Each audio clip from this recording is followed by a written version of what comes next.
오늘 말씀은 빌립보서 1장 27절에서 30절까지의 말씀입니다. 우리 같이 한번 27절부터 30절 함께 읽어보도록 하겠습니다. 빌립보서 1장 27절에서 30절입니다. 시작. 여러분은 오로지 그리스도의 복음에 합당하게 생활하십시오. 그리하여 내가 가서 여러분을 만나든지 떠나 있든지 여러분이 한 정신으로 굳게 서서 한 마음으로 복음의 신앙을 위하여 함께 싸우며 또한 어떤 일에서도 대적하는 자들을 두려워하지 않는다는 소식이 나에게 들려오기를 바랍니다. 이것이 그들에게는 멸망의 징조이고 여러분에게는 구원의 징조입니다. 이것은 하나님께서 하시는 일입니다. 하나님께서는 여러분에게 그리스도를 위한 특권, 즉 그리스도를 믿는 것뿐만 아니라 또한 그리스도를 위하여 고난을 받는 특권도 주셨습니다. 여러분은 내가 하는 것과 똑같은 투쟁을 벌이고 있습니다. 여러분은 내가 그렇게 하는 것을 보았으며 내가 그렇게 하는 것을 지금 소문으로 듣고 있습니다. 아멘. 우리 금방 암송한 이 말씀 맨 뒤에 보면 온전히 담대하여 살든지 죽든지 내 몸에서 그리스도가 존귀하게 되게 하려 하나니라고 되어 있습니다. 그리고 나서 27절에 무슨 말씀이 있느냐면 여러분은 오로지 그리스도의 복음에 합당하게 생활하십시오 라고 되어 있습니다. 사도 바울에게 있어서는 이미 빌립보서에 나중에 나오는 말씀입니다만 자기는 그리스도가 가장 고귀한 가치가 있기 때문에 나는 다른 것들은 다 하찮게 여긴다, 오물로 여긴다, 배설물로 여긴다라고 그런 말을 합니다. 이제 앞으로 또 나올 말씀이 있습니다만, 그러니까 우리는 가장 가치 있는 것이 있다면 그 가치 있는 것을 따라서 살려고 합니다. 거기에 내가 맞추어서 살려고 하는 것이죠. 그러니까 합당하게 산다라는 말은 무엇이냐면 내가 그 가치에 맞게 살아가려고 한다라는 그런 의미입니다. 여기에서 바울이 빌립보 교인들에게 여러분은 오로지라고 되어 있습니다. 오로지 그리스도가 우리에게 생명을 주시고 우리에게 영원한 소망이 되어 주시기 때문에, 부활이 되어 주시는 분이기 때문에 그것만큼 우리에게 가장 소중한 가치가 어디 있느냐 이것이죠. 그렇기 때문에 오로지 그리스도의 복음에 합당하게 생활하십시오. 그리스도께서 우리에게 주신 복음, 그것은 우리에게 생명을 줍니다. 그러므로 우리가 이제 앞으로 살아가야 되는 것은 살아가는 데에 초점을 맞춰야 되지 않냐 이거죠. 세상의 모든 것들은 다 사라집니다. 우리가 죽으면 가져갈 것이 아무것도 없습니다. 그러나 예수 그리스도가 우리에게 오셔서 십자가에 달려 돌아가시고 우리에게 복음을 전해주셨어요. 목적은 뭡니까? 너희들 살아라 이거죠. 내가 너희들 살려주려고 왔어. 생명을 주려고 왔어. 영생을 주려고 왔어. 그래서 바울은 그 복음을 전하고 다녔습니다. 빌립보 교인들도 그 복음을 듣고 믿었습니다. 그렇다면 그 그리스도가 전해주신 생명의 복음, 그리스도의 복음에 맞게 살아가는 것, 오로지 그렇게 사는 게 맞지 않냐라는 것이죠. 예수님이 우리에게 값없는 은혜를 주셨다, 우리가 그렇게 이야기합니다만, 그러나 예수님은 엄청난 값을 치르셨습니다. 그 값이 무엇입니까? 당신의 피값을 치르셨다라는 것이죠. 그 피값을 지불하시고 우리를 이렇게 살려주시고 또 복음에 합당한 삶을 살게 하셨다라는 겁니다. 여러분, 여기 합당하게 살아가라라고 했을 때 이 말이요, 여러분 폴리스라는 말 알죠? 그리스에서 폴리스라는 말은 도시라는 뜻입니다. 그러니까 그리스는 이제 여러 도시 국가들의 연합체였거든요. 그런데 폴리스에서 시민답게 살아가라라는 뜻이 오늘 여기에서 바로 합당하게 살라라는 그런 뜻입니다. 그러니까 이 빌립보가 로마의 여러 도시, 말하자면 식민지 중에 하나지 않습니까? 마케도니아라는 큰 그런 어떤 그 지방에 속해 있는 거대한 도시였습니다. 그러니까 그 빌립보라는 도시에 로마의 한 도시에서 살고 있는 로마의 시민들은 시민으로서 살아가는 것이 어떤 것인지를 알고 있었어요. 자, 당시에 이 도시에는요, 로마의 퇴역 군인들이 많이 정착해서 살고 있었다고 합니다. 자, 이들은 자신의 목숨과 시민권을 바꾼 사람들이었어요. 이들은 로마의 시민인 것을 자랑했었고 로마 시민으로서의 권리를 누리고 있었습니다. 대한민국 시민, 또 미국의 시민, 또 다른 나라의 어떤 시민들은 그 시민으로서의 권리를 누리며 살고 있습니다. 그래서 그 로마에도 그 시민권자들이 누리던 권리가 뭐였냐면요, 사유재산을 보장받고 그것을 매매할 수 있는 권리가 있었다고 합니다. 그리고 선거권과 피선거권을 가지고 국정에 참여할 수 있는 권리가 있었습니다. 내가 공직에 나가고 싶은 시민권자가 아니면 못 나가는 거죠. 근데 시민권자는 그 권리가 있었습니다. 내가 투표할 수 있는 권리도 있었습니다. 그리고 시민권자는 법에 따라서 재판을 받을 권리가 있었고 혹시라도 사형 선고를 받았더라도 항소할 수 있는 권리가 있었습니다. 그렇지만 시민권자가 늘 특권만 누릴 수 있는 건 아니죠. 우리도 대한민국 시민이라면 또는 미국의 시민이라면 어떤 의미가 있냐면 납세의 의미가 있습니다. 미국은 꼭 군대를 가야 되는 건 아니죠. 근데 한국은 성인 남자라면 반드시 군대를 가야 하는 군대의 의무가 있습니다. 그래서 그 미국의 시민권자들은 그렇지 않았는데 다른 사람들은 그 빌립보 도시에 살면은 비시민권자들은 수입의 10%를 납부해야 됐다고 합니다. 그런데 로마의 시민권자들은요, 그러할 속주민들과 달리 시민권자들은 직접 세가 없었다고 합니다. 하지만 이 로마의 시민들은 16세부터 40세까지 남성 시민권자들은 현역으로 복무를 해야 했습니다. 그리고 41세부터 60세까지는 예비역으로 군대에 복무할 의무가 있었습니다.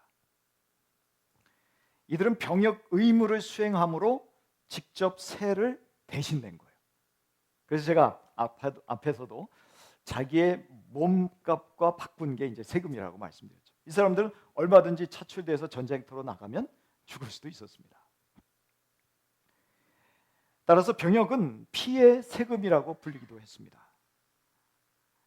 그러므로 어떤 시민권자를 부여하는 나라도 무작정 권리와 특권만을 주지 않습니다. 로마의 법과 관습을 준수하며 살라는 것이죠. 법에 순응하며 살라는 것입니다. 법이 있으면 그 법 아래에서 살라는 것입니다.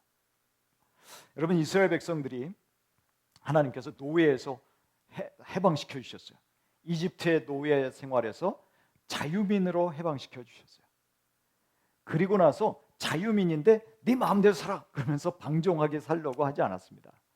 하나님은 자유민인 이스라엘 백성들을 광야에서 시내산에 데려다 놓고 율법을 주셨습니다.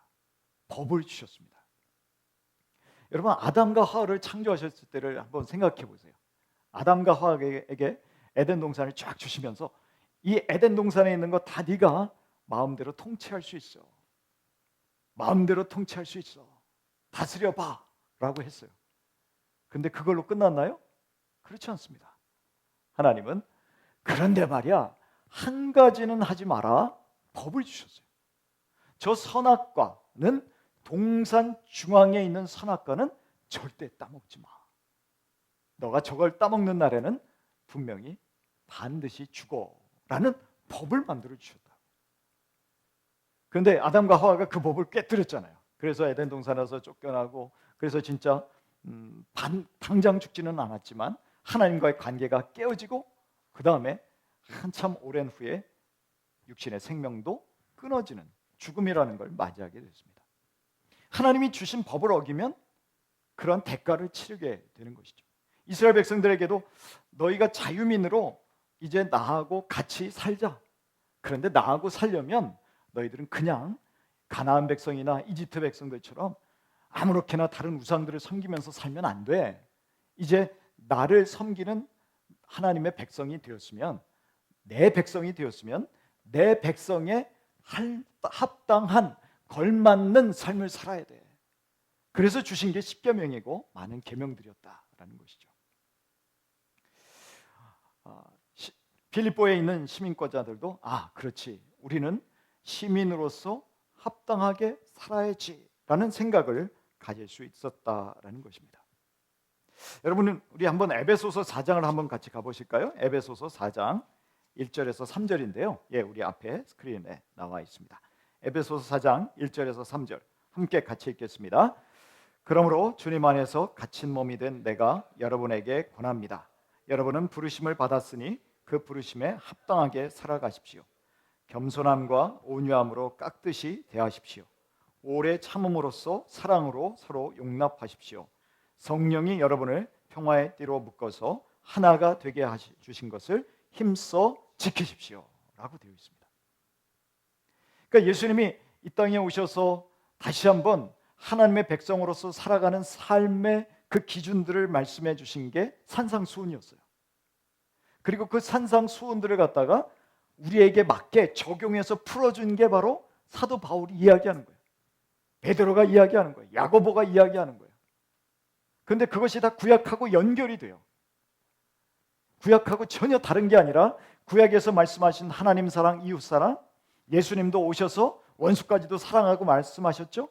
여기에서도 뭐라 그럽니까? 서로 사랑하면서 사는 다양한 모습들을 우리에게 보여주셨어요. 이게 뭐예요? 우리가 그리스도의 사람으로 하나님 나라의 백성으로서 살아가는 삶의 모습이야 라는 것이죠.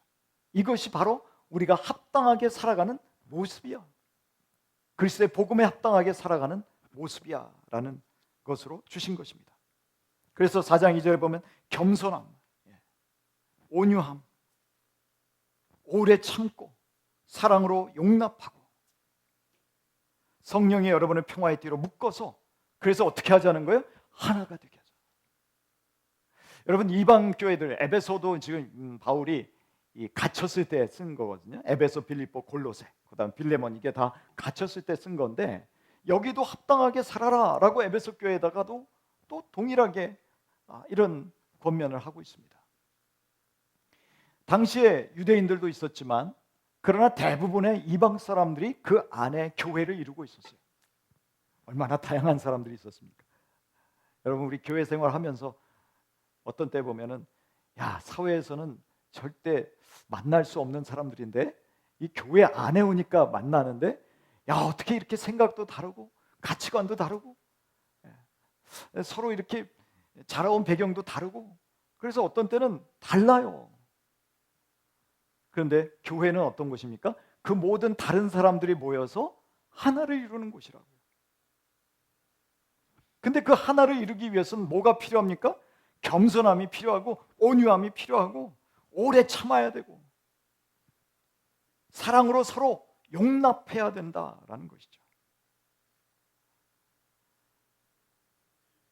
서로 싸우지 말고, 우리 예수님께서 돌아가시기 전에 교회를 위해서 기도한, 제자들을 위해서 기도한 가장 중요한 기도가 뭐였냐면은, 하나님, 우리가 하나가 된 것처럼, 아버지, 우리가 하나인 것처럼 저들도 하나가 되게 하여 주십시오 라고 했다. 그래서 사실은 어떤 면에서는요, 분열을 조장하고 교회를 깨려고 하는 사람들은 하나님의 말씀을 정면으로 어기고 있다라는 생각을 해야 됩니다. 하나가 되고 화목하게 하려고 하고, 내 마음이 찢어지는 한이 있더라도 이 교회밖에 없어? 교회들 세상에 많은데 뭐 다른 교회 가지 라고 하기 전에 하나님이 왜 나를 이곳에 불러주셨지? 그리고 왜 이렇게 다른 사람들하고 내가 섞여서 신앙생활을 하게 하셨지? 한번 생각해 보라는 것이죠. 거기에서 나는 깨지는 거예요. 내 자존심도 뭉개지는 거예요. 그런데 하나님의 말씀이 있기 때문에, 뭐 가정생활도 마찬가지죠. 부부관계도 마찬가지죠. 왜 나는 이렇게 다른 사람하고 결혼했지? 아니, 내가 그때 눈이 삐었구나. 내가 그때 눈이 멀었구나. 내가 그 시절로 돌아가면 나는 되돌릴 텐데 근데 그 시절로 돌아가도 여러분 되돌릴 가능성이 없습니다. 저는 가만히 생각해 보면요, 우리가 어떤 뭐라 그럴까요? 좀 그 사람하고 만날 수밖에 없는 운명인 것 같다는 저는 생각이 들어요. 저는 제 아내를 생각하면 내가 다시 그 시절로 돌아간다면 저는 제 아내를 선택할 것 같아요. 뭔가 서로 끌리는 것들이 있어요. 하나님께서 뭔가 그 두 사람을 만나게 하신 게 있어요. 근데 알고 봤더니 하나님이 그 눈을 가려주셨어요. 그래서 서로 다른 것을 못 보게 하셨어요. 왜 그럴까? 다르기 때문에 나는 이 사람은 못 살겠어. 그게 아니라 뭔가 하나님이 다르기 때문에 하나를 이루는, 한 몸을 이루는 거 아니에요. 부부가 한 몸을 이루는 건데 그 다름 때문에 뭔가 하나님이 나에게 요구하시는 것이 있을까? 그것을 생각해야 되는 것이죠. 그래서 그 가정 안에서 혹은 교회 안에서 달라서 몸부림치면서 부대끼면서 하나가 되게 하는, 그게 바로 신앙생활이라는 거예요. 교회는 바로 그것을 위해서 우리를 모아두셨고, 그리고 그러한 곳에서 우리가 하나 되고 또 서로 사랑하며 참고 온유하고 겸손하게 되므로 하나님의 사람으로 다듬어지게 하신 거예요. 그래서 천국 가서 우리가 하나님의 자녀로서 성숙한 모습으로 살아갈 수 있도록 훈련시키는 훈련장이 어디냐? 바로 교회라는 것이죠. 아멘. 그러므로 우리는 이 교회에서 적극적으로 이 훈련 생활을 해야 됩니다. 왜 그래가 아니라 하나님, 이것을 어떻게 참아내야 될까요? 어떻게 품어내야 될까요? 어떻게 용납해야 될까요? 바로 그것이 우리 모든 사람에게 그리스도인으로서 복음에 합당하게 사는 사람이다라는 것이죠. 저는 이 말씀 중에 특별히 오늘도 주신 말씀 중에 이런 말씀이 있잖아요. 뒤에 그래하여 내가 가서 여러분을 만나든지 떠나 있든지 여러분이 한 정신으로 굳게 서서라고 되어 있습니다. 한 마음으로 복음의 신앙을 위하여 함께 싸우며라고 되어 있습니다. 근데 여기에서 굳게 서서 그 다음에 싸우며 이런 게 다 어떤 말이냐면은 전투 용어입니다. 그러니까 로마 군인들의 입장에서는 이 시민권자들이었던 사람 중에 자기의 피값으로 시민권을 산 사람들이 있을 거 아니에요. 그런 사람들은 전투에 나가면 전열에서 이탈하지 않고 같이 굳게 서야 된다고요. 한 정신으로, 그리고 한 마음으로 복음의 신앙을 위하여 함께 싸워야 된다.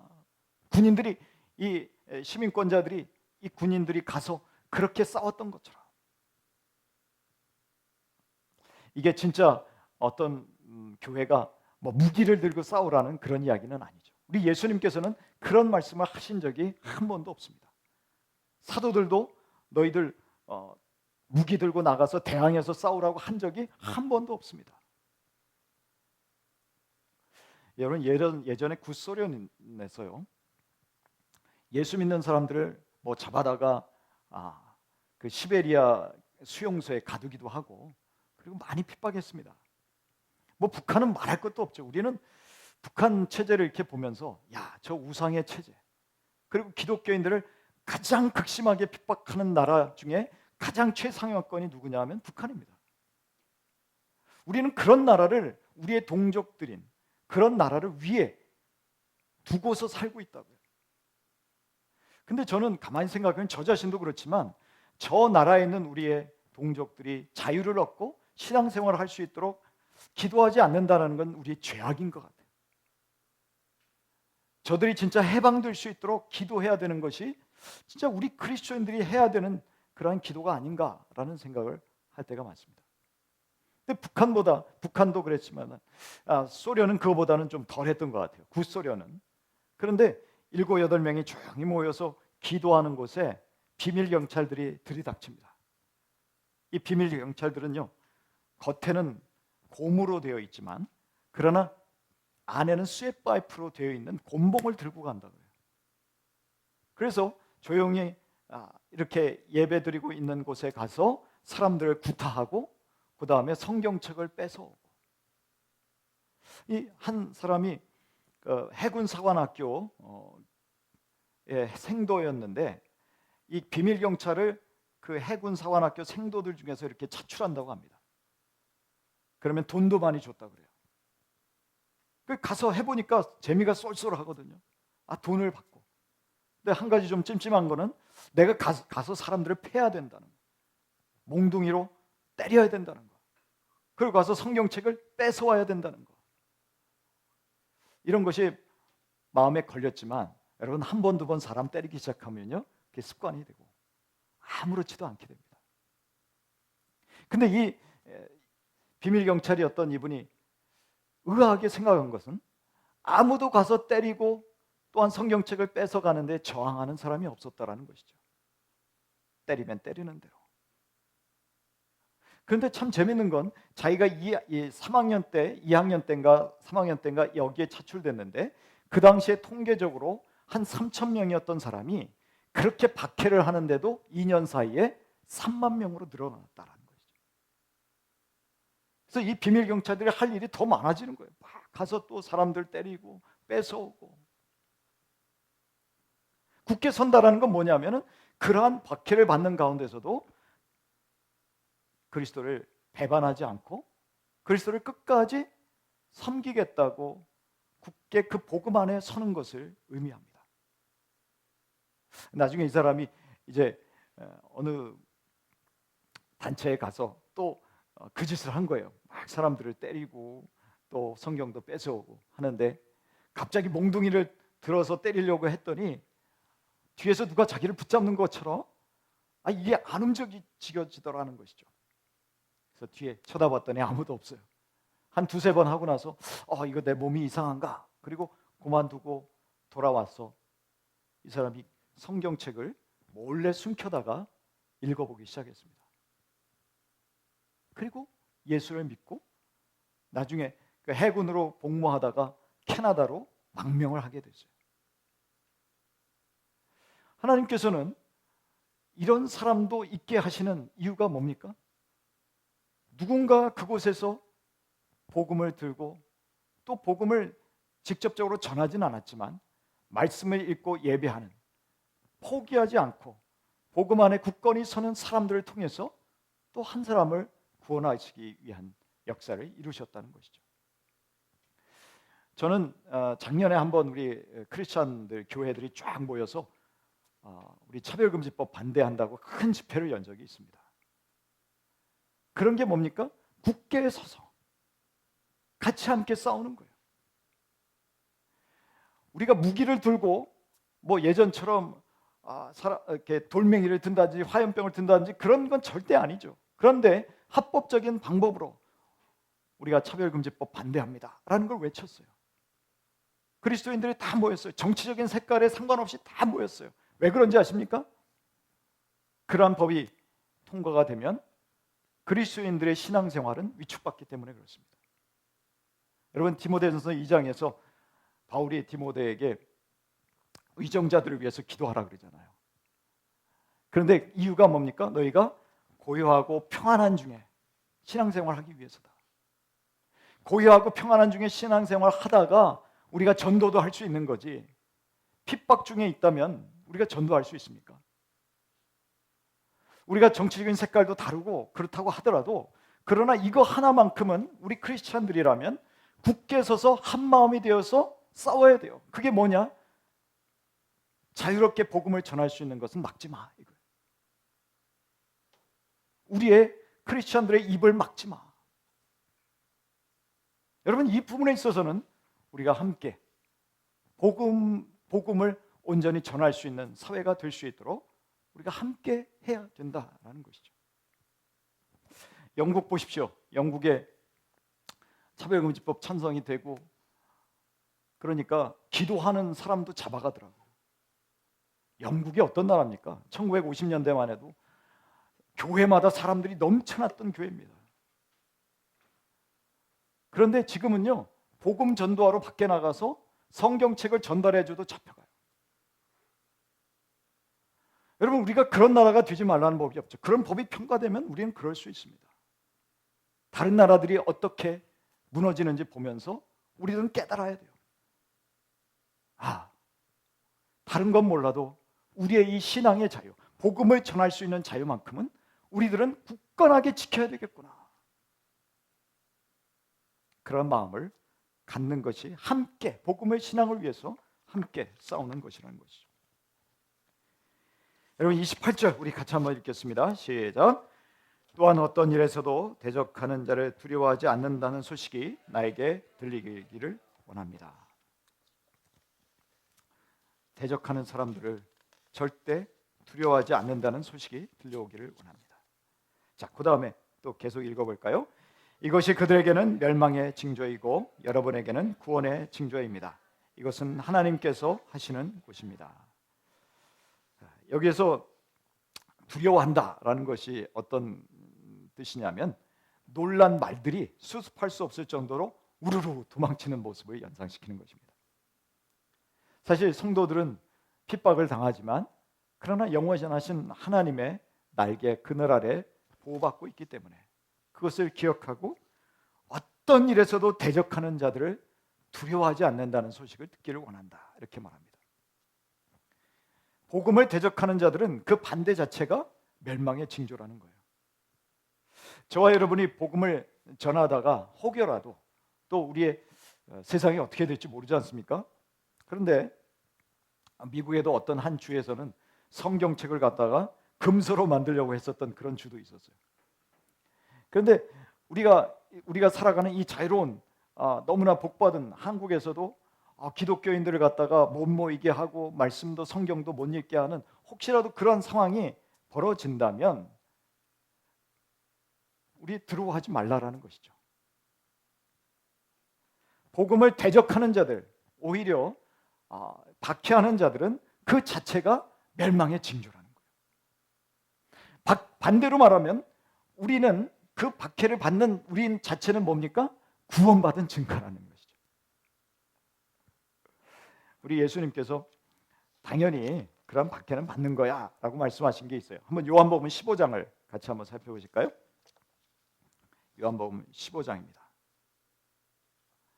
자, 18절부터 우리 같이 한번 읽겠습니다. 세상이 너희를 미워하거든 세상이 너희보다 먼저 나를 미워하였다는 것을 알아라. 너희가 세상에 속하여 있다면 세상이 너희를 자기 것으로 여겨 사랑할 것이다. 그러나 너희는 세상에 속하지 않았고 오히려 내가 너희를 세상에서 가려 뽑아냈으므로 세상이 너희를 미워하는 것이다 라고 되어 있습니다. 그러니까 예수님이 박해하는 거, 야 그게 너가 내 안에 속해 있다는 증거야 라는 것이죠. 그건 뭐냐? 너희들은 구원받은 자다 이런 것입니다. 바울이 디모데에게 무릇 경건하게 살고자 하는 자는 핍박을 받으리라 그렇게 말합니다. 우리에게 너무 지금까지 편안한 삶이었기 때문에 그리스도인으로서 이렇게 사는 것이 당연한 것으로 여겼지만 그러나 1세기의 크리스천들에게는 그리스도를 따른다라는 것은 대단한 위험을 감수해야 됐다라는 것입니다. 지금도 이스라엘에서 또는 이슬람권에서 공산권에서 저와 여러분이 가진 이 놀라운 축복은 참으로 비교할 수가 없습니다. 그런데 실제로 1세기 크리스찬들을 비롯해서 그동안의 수많은 크리스찬들은 예수를 믿는 것 자체가 위험이었고 목숨을 내놓아야 되는 것이었고 핍박을 받는 것은 당연한 일로 여겨졌던 그러한 시절들이 있었다는 것이죠. 그런데 그것이 뭐야? 두려워하지 말아라. 그게 바로 핍박을 받는 것 자체가 구원받았다는 증거야 라고 말하고 있다는 것입니다. 자, 29절에 같이 보실까요? 29절 같이 한번 읽겠습니다. 시작. 하나님께서는 여러분에게 그리스도를 위한 특권, 즉 그리스도를 믿는 것뿐만 아니라 또한 그리스도를 위하여 고난을 받는 특권도 주셨습니다. 원래 특권이라는 말이 없는데 이런 말을 이제 새 번역에서는 좀 더 집어넣었어요. 왜냐하면 문맥상으로 보면 이것은 하나의 특권이다라고 이제 해석을 한 것이죠. 개역개정 성경에는 뭐 그렇게 되어 있지는 않습니다. 그런데 특권은 맞아요. 우리가 그리스도를 위한 특권, 그리스도를 위해서 믿을 수 있는 은혜도 주셨지만 그러나 그리스도를 위한 특권 중에 하나는 뭐냐면은 그리스도를 위해서 고난을 받는 특권도 주셨다라는 것이죠. 고난이 은혜라는 거예요. 고난이 특권이라는 거예요. 왜 그런지 아십니까? 예수님도 고난을 받고 영광에 들어가셨기 때문에 고난이라는 것을 통해서 비참하게만 살다 가는 게 아니라 예수님을 봐. 여러분 보세요. 우리 바로 뒷장으로 넘어가 봅시다. 빌립보서 2장입니다. 보세요. 빌립보서 2장. 자, 8절부터 같이 한번 읽어보겠습니다. 8절부터 시작. 자기를 낮추시고 죽기까지 순종하셨으니 그 십자가에 죽기까지 하셨습니다. 그러므로 하나님께서는 그를 지극히 높이시고 모든 이름 위에 뛰어난 이름을 그에게 주셨습니다. 그리하여 하늘과 땅 위와 땅 아래에 있는 모든 것들이 예수의 이름 앞에 무릎을 꿇고 모두가 예수 그리스도는 주님이시라고 고백하여 하나님 아버지께 영광을 돌리게 하셨습니다. 그러니까 예수님이 고난을 당하셨어요. 우리에게 본을 끼쳐 주시려고. 그런데 그 고난이 고난으로 끝나는 게 아니라 영광으로 끝났다는 것입니다. 그러므로 빌립보 성도들에게 주시는 메시지는 뭐냐면은 그리스도를 봐. 우리가 예수 믿고 복음을 위해서 고난을 받는 것은 영원한 영광으로 가는 길이야 라고 말씀해 주시는 것이죠. 베드로전서 4장 12절입니다. 우리 베드로전서 4장 12절 우리 같이 한번 읽겠습니다. 앞에 스크린에 나와 있는데요. 같이 한번 읽겠습니다.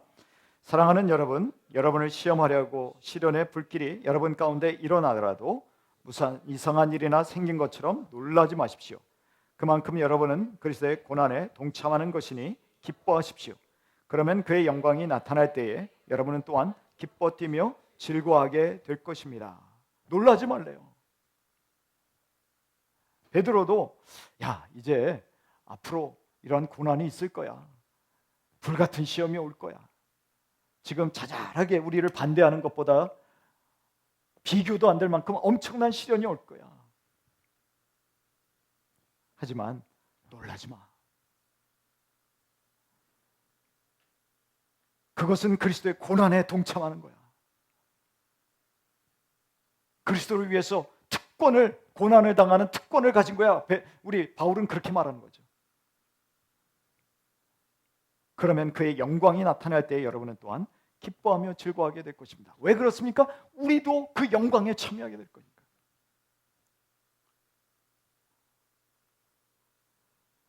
바울은 뭐라고 얘기하냐면은 우리가 지금 겪는 일시적인 가벼운 고난은 비교할 수 없을 정도로 영원하고 크나큰 영광을 우리에게 이루어 줍니다. 이 세상에서 당하는 고난은 하나님께서 우리에게 주실 영광과는 비교할 수가 없다는 것입니다.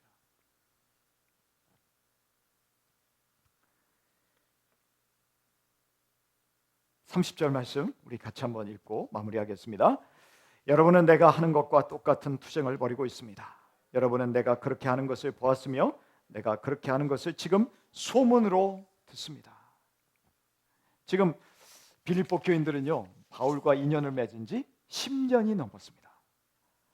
근데 그동안 보니까 바울이 복음 전하고 다니면서 호의호식하고 뭔가 대접 잘 받고 그런 게 아니라는 걸 너무 잘 알아요. 가는 곳마다 박해가 있었고 쫓겨다니고 맞고, 빌립보에서 어떻습니까? 빌립보에서 감옥에 갇히기까지 했죠.